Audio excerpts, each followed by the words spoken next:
science knowledge only adds to the excitement, the mystery, and the awe of a flower.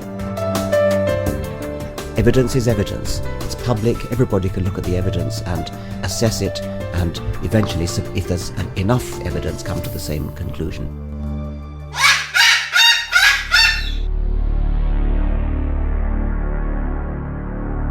Cockatoos with attitude. Cockatude. Hello and welcome to Cockatude, Cockatoos with Attitude.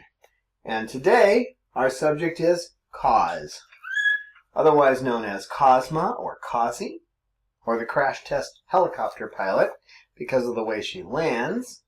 She's also known as the Stay Puft Marshmallow too, because once in a while she'll go into attack mode. Doesn't really hurt anyone, but she scares people, don't you? Well, not so much people as you do other birds. Right? And with us we have Simone, who was her companion for 12 years before she came to us, and Peaches, and Sugar, who just flashed her tail, and Roman bird. Hi, Roman. I love you too. And we also have Salamander, otherwise known as Sal. Yeah? Yeah. I love you too, sweetie pie. Cos came to us with Simone, and when it's funny because they've kind of reversed roles. Originally, Cos was the more social and more outgoing, and this little one, Simone, was the introverted one. Now, Simone is the extrovert, and Cos is the introvert. Aren't you, Cos? Yeah, we call her the wallflower because she will sit by you and just hope that you will pet her. She's not pushy about that kind of thing, are you? But she does have the best, head shake crest I've ever seen. Don't you, Cos? Don't you, Cos? And if you can see it in her eyes are kind of distant. It's almost as if she's not looking at you most of the time. And I think that's part of the reason that people don't show much interest in her. She used to have terrible feather destructive behavior, and her feathers are pretty good these days, aren't they, kids? They are, aren't they? Yeah, they are. Yeah. Yeah. She's actually a lot of fun to be around, but you have to show her attention or she'll just fade into the background like a wallflower, as if she's hoping someone will eventually just come along and give her some attention. Oops. She's a great hugger, aren't you? Cos, are you a great hugger? She'll let you manipulate her upside down, and you can pull her feathers out to examine them. All the usual veterinary behaviors she does without a problem. Don't you? But when she came to us, she was pretty outgoing. And she would be the one who would run up to get involved in things, and that's all switched. Now it's this one right here who tends to do that. Although with Simone can be kind of aggressive. She'll chase Peaches off of the spot, and she'll do it fast, and she'll move quickly, and you'll have to mitigate the situation pretty fast. But with Cos, right now she only has one bird that she'll go up and try to get, and that's she'll try to get Lorelei. And she just doesn't like Lorelei anywhere around me, so she'll chase Lorelei away. And at least that's my assumption. Kim, oh, you want to play? Okay, I'll play with wood. And Cos is down there to play with wood. Now they're going to kind of nestle in down here and play with wood. Don't you mess with Peaches. I see that look. Simone's now looking over towards Peaches. That's usually a sign she's going to try to push her off the couch. You play, Simone. Come on. So one of the things I will do in that situation is I will put my arm between Simone's eyes and whatever she's looking at. I love you too. I'll do the same thing if it's Cos looking at Lorelei. I will get between them to try to break off the visual, keeping in mind, of course, that these birds don't need to see what the object of their intention is. They are able, and it's been shown in tests in Austria, that they can track things that are outside of their visual field. So they did tests where they actually put small treats that a cockatoo wanted, a Goffin cockatoo, and they put it under this movable toy, kind of like the old shell game that you've seen where you put the pea under there and you shuffle it around and you're supposed to guess where it is. They always know where it is. There doesn't seem to be any question. They can tell when you faked them out, and you really can't fake them out. They can do things that a 6-year-old child has trouble with as far as locating objects that are outside the visual field. So something's in the field, and then it moves out, and then it moves back in, or it moves out of the field, and whatever was carrying it no longer has it. They'll know that it's behind the object where, you know, they had left the visual field. So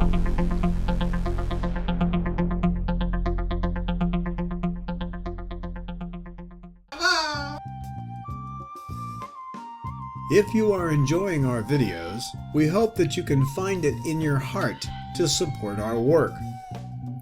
It costs between $25,000 to $30,000 a year to care for our flock of heartbroken and abused birds. Most of our birds came with feather destructive disorder. Even a basic exam with blood work costs $300. Medical emergencies cost us thousands a year. We are a non-profit, and donations are tax-deductible to the full extent of the law. We need your support. Birds deserve a happy and healthy life. Become our patron at www.patreon.com/Chloe Sanctuary to support us on a per-video basis, or donate at our webpage today.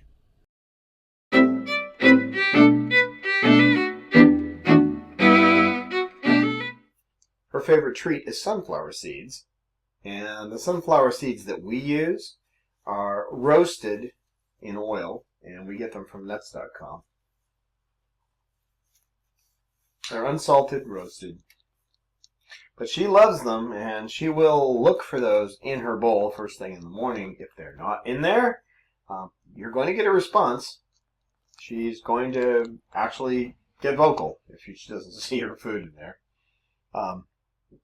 That seems to be the only thing that she gravitates towards. She eats other food. She eats her pellets and that kind of thing, but she gravitates towards those, and that's what she expects to see when she's moving from her day cage to her night cage.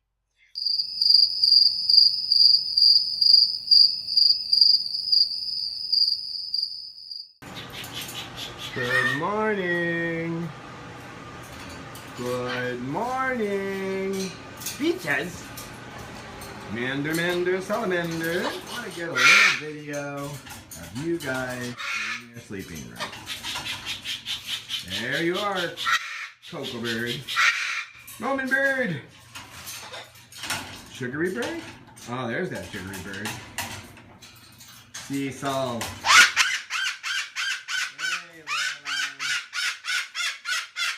those are the Gozerian. Chloe Bird.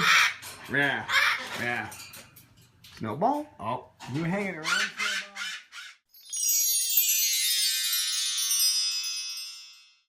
Their day cages are where they're put when there's no one to supervise them, or in some cases where the birds might be, some of the birds are back here and we have to separate them. Like with Simone, she can't be around Cecil, because she considers Cecil her mate, and she will get territorial and start to defend him, and they'll fight to get together too. So it's rare. There are times when we'll have them in the same room.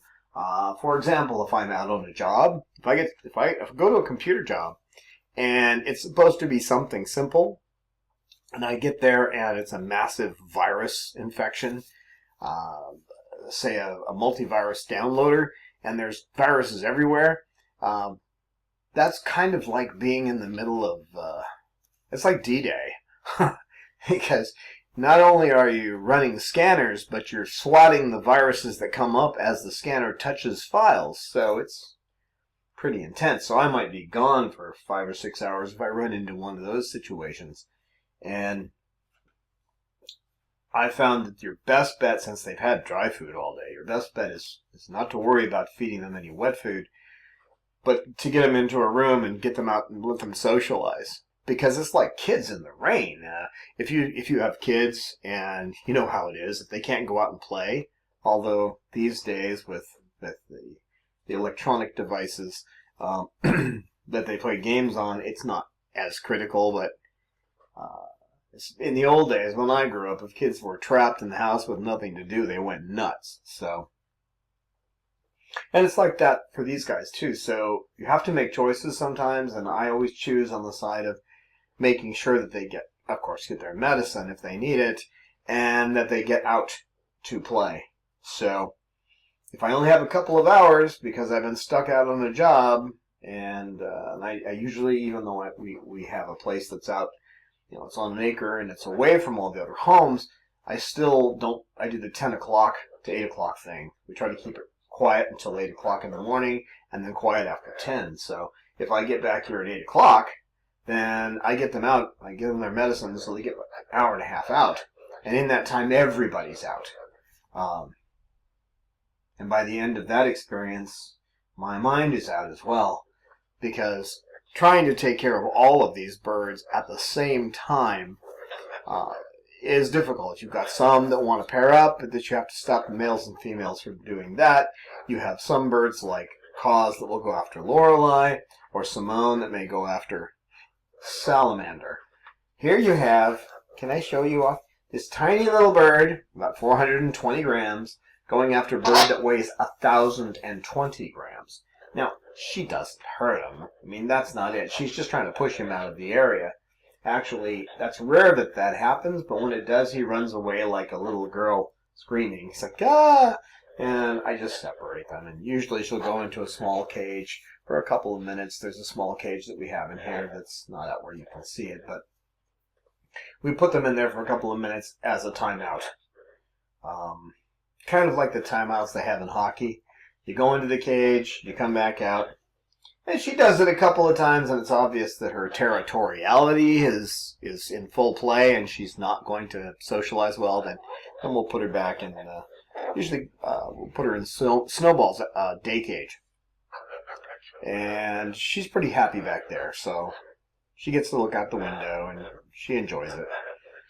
She prefers Chloe's cage, but she doesn't get to go into that cage if she's been misbehaving.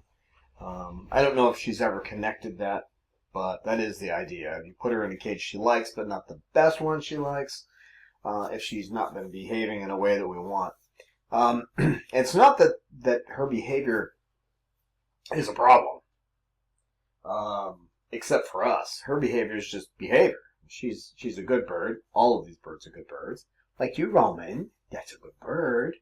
Roman's a good bird. Yes, he is. Oh, yeah. Now, with Cos rarely needs to be put into the timeout cage. With Cos, usually you can just redirect her. You can take her and... you want to come up here? Yeah, you're going to sit down there, aren't you? Okay.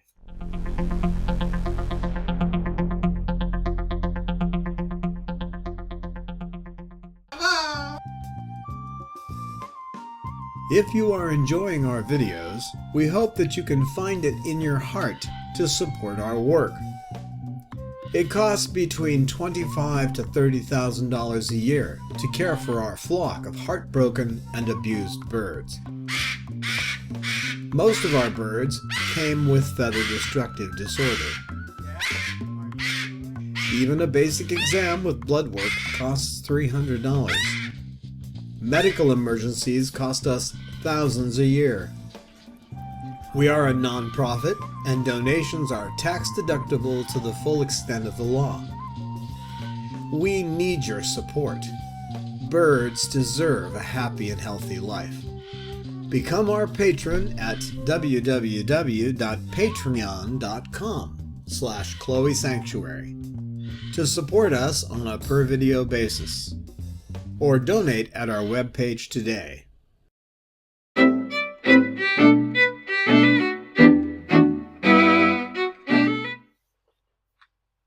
Cause can generally just be redirected, and that's just by taking her, sitting her on your lap, or holding her and petting her, and she'll just give up on whatever situation she's been doing, whatever behavior she's been exhibiting. She'll give up on it, and maybe 20 minutes or half an hour later you'll have to deal with the same issue. But what's up, Roman? What are you doing? Roman bird? Do you want another video all about you? Well, this is about Cause. Yeah. Now, Cause will spend her time, a lot of her time, with Simone because they were together for 12 years in a small room between a kitchen and a garage with little to do and except chew on each other's feathers and rip their own feathers out. So, Cause is on 0.13 milliliters of the 2 milligram per milliliter Haldol solution. She gets it twice a day, and she's good. You just take her upper beak and pull it back a little bit, and you can squirt it in, and she'll swallow it. She doesn't have any problem taking it. Her feathers are in pretty good condition. I'm going to steal you away from Simone for a second. Come here. Her feathers are in pretty good condition. She does tend to chew the feathers underneath her tail feathers. Those are all pretty much come in, but she's not getting the right dosage of Haldol, and she will break these off where you can't see them, and that's one of the reasons we call her the crash test helicopter pilot, because when she has these broken off, she can't land terribly well. So she will crash into things. But as you can see, her feathers look pretty good right now. She's got a few little breaks. But she flies pretty well, and her feathers are in pretty good condition, aren't they, kid? Leave her alone now, Roman. It's all right. It's all right. She's not going to hurt anything. You want down there, Roman? Okay. She's a good cuddler. I almost always get the feeling when you're holding her, though, that she thinks you're just going to lose interest and walk away, and she'll go off and do something else. But if I were to stop petting her, the odds are that she would just stay here just hoping. My feeling is that she's just hoping that sooner or later you'll realize she's there. Or other birds like Coco will actually reach over and nip you. She won't hurt you. She won't pierce the skin. She won't even really cause any pain, but she'll just whack you on the arm as a, hey, hey, I'm here, whack. So she whacks you on the arm. And she's taught a lot of people that they need to actually pet her and not stop and not give attention to anyone else. Coco's good about that. This one, on the other hand, she doesn't really teach anyone to do anything. You'll look at her and she'll look like, oh, I just wish someone would touch me. Oh, I just wish someone would touch me. She's a lot of fun. She really is. She not only is she a good hugger, but she's got a great outgoing personality when you get it going, when you pay attention to her, and you can get her to focus on you. Hi, baby. Hi. Are you a good girl? Are you a good cockatoo? Can you say cockatoo? Can you say cockatoo? Cockatoo. Cockatoo. Can you say cockatoo? Cockatoo? Hi, Simone. Can you say cockatoo? She can say cockatoo. Can you say cockatoo? Can you say cockatoo? Can you say cockatoo? She truly loves to be handled. Of all the birds that are here, she's probably the one who's most appreciative of being handled. Yeah. But as I said in the video about Simone, they're a unit. and it wouldn't be a good idea to try to separate these two. We tried it once, and it didn't work. And it took a long time to get Cos feeling comfortable again. And that's actually when she started going after Lorelei. And when I say going after, what she does is she flies up to wherever that bird is and throws her body at them. She doesn't use her beak. She just kind of throws her body in that direction, and then they fly off. And that's what she does to Lorelei. Any other bird comes up and pushes Cos, gives Cos any territoriality issues, then Cos is gone. She's just out of there. She will defer to almost every other bird, but she won't defer to Lorelei. And that may be because Lorelei is my daughter. Chloe and I picked her out when she was only 3 months old. And this is before I realized the need for a place for birds to go for permanent sanctuary and for rescue.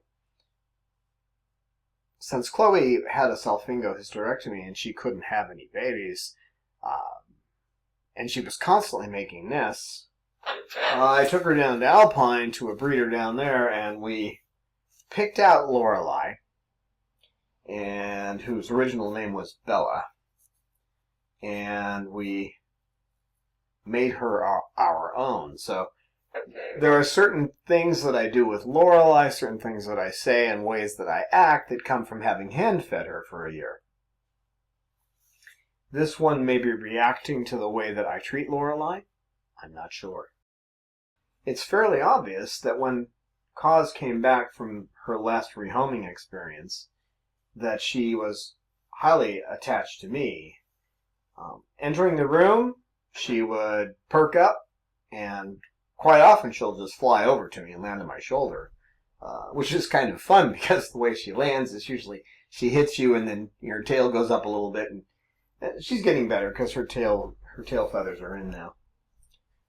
I was giving her too little of the medicine, and that caused her to rip out her feathers, and she rips them out where you can't see it. Now, she had feathers ripped out all along the top. And her feathers were really a shambles all the way across. She used to chew them down. And some were missing, most of them were broken. It was pretty nasty looking. But I didn't realize that she was hiding it. And, I do examine them every day, but I wasn't in the habit of flipping them over to look at their tail feathers, which now she's taught me that that's a good idea. You should do that. Roman, you want to come up here? No? Peach, you want to come up? Come on, Peach. It's obvious these two down here want to stay together right now, so we'll get Peaches up here. Hi, Peach. Say hi, Peach. Oh, it's Simone. Where are you going? No, I've got the Peach. I've got the Peach. You're not going to get the Peach. Nope. So with Cos doesn't show much interest in toys. So we've been working hard on that, giving her different choices of toys and things to play with. But she just seems to want to cuddle with Simone, and she doesn't show interest in toys. We've tried the chained ones, we've tried leather toys, we've tried the preening toys. She just doesn't show any interest. You can leave a toy in there, and it becomes what people who have birds often call a Christmas ornament. It's a pretty item, and you hang it up there, and it stays pretty much the way it is because the birds aren't interested. And it's important. I keep working. Eventually, I hope to get her where she'll play with toys, but as it is right now, she shows no interest at all. Peaches plays with toys. Simone plays a little bit with toys. Roman really plays with toys. But Cos doesn't, so that's an area that we keep pushing, and we're hoping to eventually get her some interest. But I suppose, now that I'm thinking of it, the solution might actually be to... what I need to do is get a toy that has some sunflower seeds in it. So one of those ball toys that you push around, something like that. Something that she can dispense sunflower seeds. I don't know why I didn't think of that till just now, but sometimes just talking it out, tried everything else, but toys with food never entered my mind. Sometimes I wish I had more people to bounce these ideas off of, because when you're just trying to come up with ideas on your own, it's more difficult. I was listening to a science podcast, and they were discussing that most scientific advances are not individuals who come up with them. It's teams of people working together, or teams of people sharing information, or an individual who goes around and gets information from a lot of other people and puts it together and then presents it to a team. So to do things like this, to work with birds on your own with no outside help is pretty tough. I consult with people, but it's not quite the same as them actually seeing actually being here and seeing everything, face to face. Right, Simone? What do you think, Simone? Peaches, you're awful quiet. Not being a quiet bird. Hello, Roman. Huh? To you too. Hi, Peach. Hi, Peach. What are you doing down there, Cos? You just playing with that piece of wood? Are you happy being alone down there? Or are you doing your thing again? Yep, she's doing her wallflower thing again. She's down there, next to the toy, but not doing anything. She did look like she was chewing a little bit on the wood, but then she just froze up. She used to be Cosmo, and then she laid an egg, didn't you? You laid an egg and you lost that name. Yeah, you did. You lost it, didn't you? Cockatoo. Cockatoo. Cockatoo. Cockatoo. Cockatoo. Cockatoo. Cockatoo. Cause. Now this is the way she'll look sometimes. She just gets that look like she's kind of lost and wants somebody just pet me, and I'm just a little wallflower. So if you actually take her up against your chest and you pet her a little bit, don't pet her too much down the back, you don't want to get her overstimulated, but you just pet her a little bit and talk to her, she feels better. You can tell she enjoys it. That seems to be the thing she enjoys the most, isn't it, Peaches? Isn't it? Huh, Peach? No, you're not going to say anything? Oh, okay. Where are you going, Cos? Where are you going? Okay. Yeah, is that where you want to be? Okay. She's fun in the morning, and it's important in the morning to, when you take her out of her night cage, to engage her and talk to her so that she can bounce her head up and down and do her little choo-choo sound. She and Simone both make a little choo-choo sound. It kind of sounds like a dog panting loudly, but somewhere between that and a choo-choo train, right? Right, Simone? Yeah? Is that right? But when you take her out of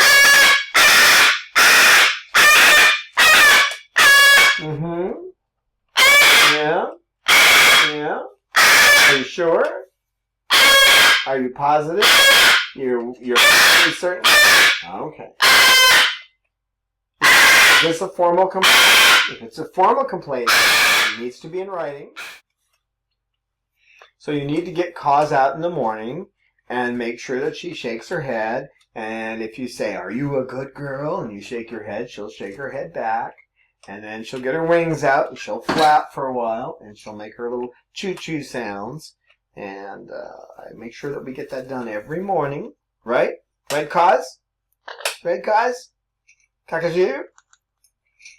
Cockatoo. Did I get your tail, Roman? Sorry. I love you too. Yeah. Yeah, I love you too. I'm getting wing hugged down here by Simone. And then during the day, she needs to be given direct attention. She's not the kind of bird who's going to come over and ask for it unless you're leaving and going from one room to the next.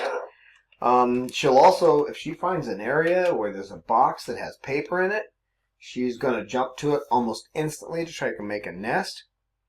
She did give us a couple of eggs early on. I think those eggs were directed at me. There wasn't any other male in the environment that she was interested in. She doesn't show much interest in anyone except me most of the time, and playing with Simone, which is more like playing with a sister.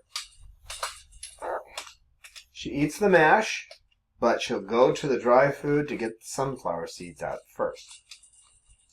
So she does eat mash, and her weight sits around 425 grams, and maintains pretty close to that. As with any of the birds, if you start to see the weight go up, if it's 420 one day, and then 430 the next, and maybe then 428, and then it goes to 440, and then it goes to 450, and it moves up in that line, they're probably producing an egg, and you need to pay attention. Because if they get an egg and it doesn't form properly, it can get stuck in there, and that can be pushed out. The veterinarian will basically massage it out. But at the end of the process of making an egg, and it always happens at the end of the process, that's when the shell forms. So if you've got a bird in there with a hard shell and that egg isn't coming out, then an egg-bound bird needs to go to the vet and have that egg removed. Otherwise, they're going to die. You're going to have a dead bird. So you've got to watch that egg process. The other thing is that you don't want to provide them, if there's any way, you don't want to provide them food all day long. And when I say if there's any way, if you're a single person, you need to have the food out all the time. Because if you don't, and something happens to you, and people don't get to those birds for a day or two, that could be a really serious problem. Especially if it goes more than that. We had one bird that we got that way, Murray. She passed away of old age, but she was a Congo African gray. But that had happened to her. She was left in an apartment after her caretaker was taken away for Alzheimer's disease. And it had been a few days, and she'd been in the food with little food. So you need to make sure there's plenty of food in the cage if you're a single person and you don't have somebody who's watching you on a daily basis to make sure you're there for the birds. Yeah. Now when you first approach birds, the first time you approach Cos, you won't have to worry about anything because Cos isn't going to bite. She just doesn't do that. But you never know about some birds in certain circumstances. Example, with Peaches, if her neck's hurting, and you can often tell by the shape of her eyes. If her eyes are oval, she doesn't seem to be moving too much, she's not terribly vocal, then there's a potential that approaching her, you might get nipped. Or if she's bouncing her head around where she's really getting those vertebrae in her neck, if she's overexerting them, then the pain threshold may make it so she snips. There are different experiences. You can tell them quite distinctly apart, but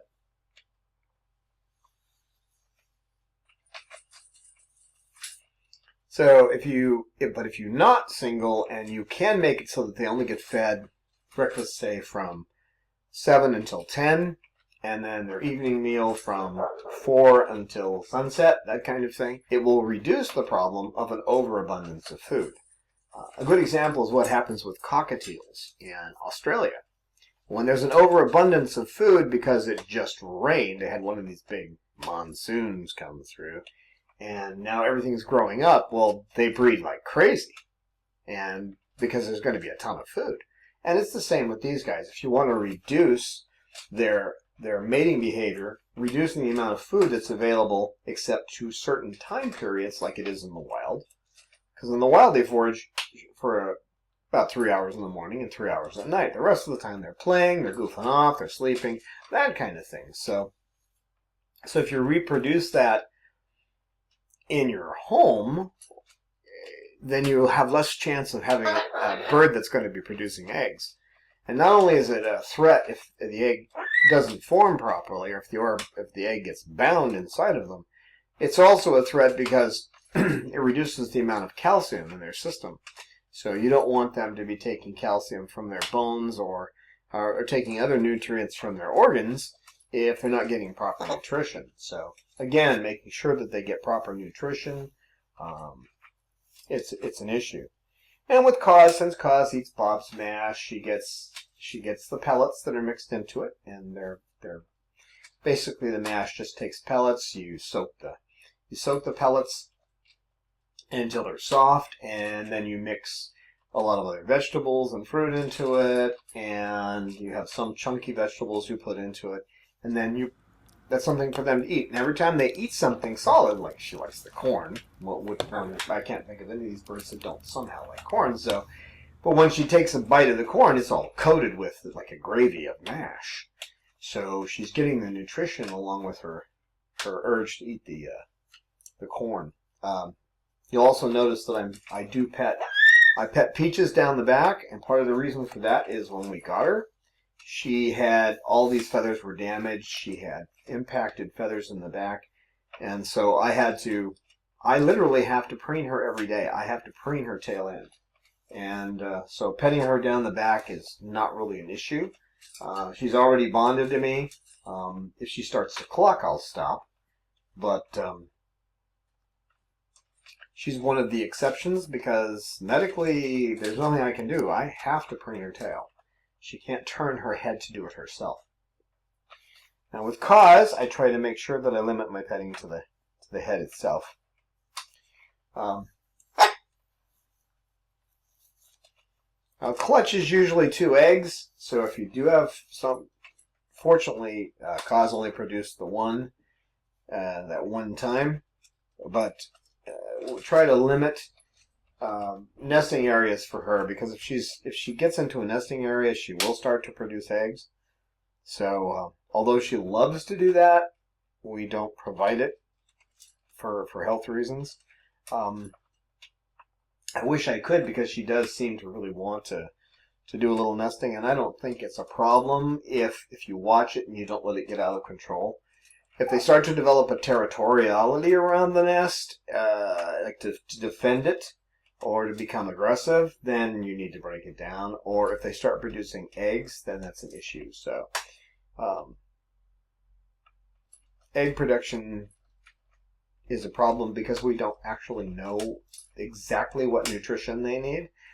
Nobody's gone to Indonesia to check out how these guys actually live and what they eat. Not too many. There are people in Indonesia, like Dr. Metz, with the Indonesian Parrot Project, who's working on saving them in the wild. But as far as people who are just, I don't know of any group that's actually down there trying to determine what they eat and their lifestyle and that kind of thing. It's 100% humidity. I mean, your cameras are going to mold when you get them out of their holders, if not before. You step off the plane because the humidity is so high and it's constantly raining. It's an equatorial area. It's a forest, and the bugs will eat you alive. So we don't know a lot about their nutrition. So we want to keep them from stressing themselves too much as far as their nutritional needs. Right, Cos? What do you say? What do you say, Cos? Come here, pretty girl. Hi, pretty girl. Hi, pretty girl. She gets along with most other birds. She'll preen with them, and she's socialized well. And the exceptions, you be nice over there. The exceptions to that is just Lorelei and another bird named Wilhelmina. That's not here, but that was a rehoming situation in which Wilhelmina was actually chasing Cos around. When Cos realized that Wilhelmina couldn't fly, that situation shifted. Because Cos could fly up and then fly away, so there's no danger in just attacking. That situation didn't work because the tools necessary, the behavioral tools necessary to change situations like that requires some pretty intense study, and you won't find too many people who are willing to put in that effort. And I can understand it. It's a lot of work. I mean, just to take the basic behavioral class was 2 months of intensive study at a college sophomore level, and it cost $750. So that's just to get in the door on behavior with birds. And, it's pretty good. The door opens pretty well for you with the classes at behaviorworks.org, which are run by Dr. Susan Friedman, PhD, who is a professor at University of Utah. If you can take that professional class, you will find that you have you'll gain a tremendous ability to work with birds. But it's a lot of effort. So as I say, just bringing a bird into your environment without having those tools can be pretty tough, and you can't expect people to be able to do it. And the ones who took Cause in actually have done a lot of rescue work and some amazing things, and they have one bird right now that's blind in one eye and partially sighted in the other, and they've done amazing work with Tushy. So, but Cause needs to be kept with Simone, and she needs to have her medicine every day. And if anyone who were to have to care for her were to think that she could be taken off that medicine, it would not be a good idea. She will start to self-destruct, and if I'm not around and Simone's not around, she probably wouldn't last very long. 6 months at the most, maybe less. But she's pretty happy where she is now, aren't you, baby? Except for being a wallflower, making everybody else come up and approach you. Her weight stays around the 430 mark. And as long as she's presented with a few sunflower seeds to get her attention, and a good variety of pellets, and a good variety of a little bit of papaya, and some banana chips, and an almond a couple of times a week, she's fine as far as eating the right food and maintaining a good weight. You just need to make sure she doesn't start producing eggs. She doesn't get into an environment where she has a nest, because she goes overboard with nests. I haven't seen her get territorial yet, but that's because I've taken her out of those situations pretty quickly. At some point I may experiment with it. I may experiment with giving her a nest situation for a week or so, but she had started making a nest that one time that she laid an egg in her cage, and that's kind of scary. Her health's been good for quite a while now, for at least a couple of years, so it might be worth an experiment just to see if somehow that could break her out. Maybe she'll start playing with some toys. I don't know. Yeah, we have to find some solution. So, toys with sunflower seeds, some of those educational toys would be a good idea. We're going to try that out, and in a future video we'll mention how that worked out. We may also try a nest with her, at least like one day of the week, and see how that works. But making sure she gets her medicine, that she's given attention because she won't demand it, that she is let play with Simone, but they have to be watched. That's another thing. They need to be watched to make sure they don't start pulling each other's feathers out. Simone is definitely Mrs. Lovett. She will train birds to pull her feathers out, so you have to watch for that. Originally, I had thought that Cause was the instigator as far as pulling out Simone's feathers, and later when I saw Simone teaching Lorelei to pull her feathers out, I realized that it wasn't necessarily Cause who was the problem, and that Cause was initiating it. It was actually Simone initiating that. So she likes a lot of small perches in her cage along with the larger ones. She will play on some of these boings. If you just loop them around the cage, she likes to walk on those. You should encourage her to say cockatoo because that seems to make her happy when she finally starts saying it. And she's a lot of fun to put on the floor. She'll chase your feet, but doesn't bite, but she'll chase your feet and she'll make that choo-choo sound. Hey, little wallflower, you up there? You up there? I think she's normally if you show her attention, she'll pretty much hang on you. But I think the cameras, and it's kind of crowded in here with equipment. That may be distracting her. There's a computer that runs the audio. There's another computer doing video on the back, and then there's a microphone boom and 2 cameras running.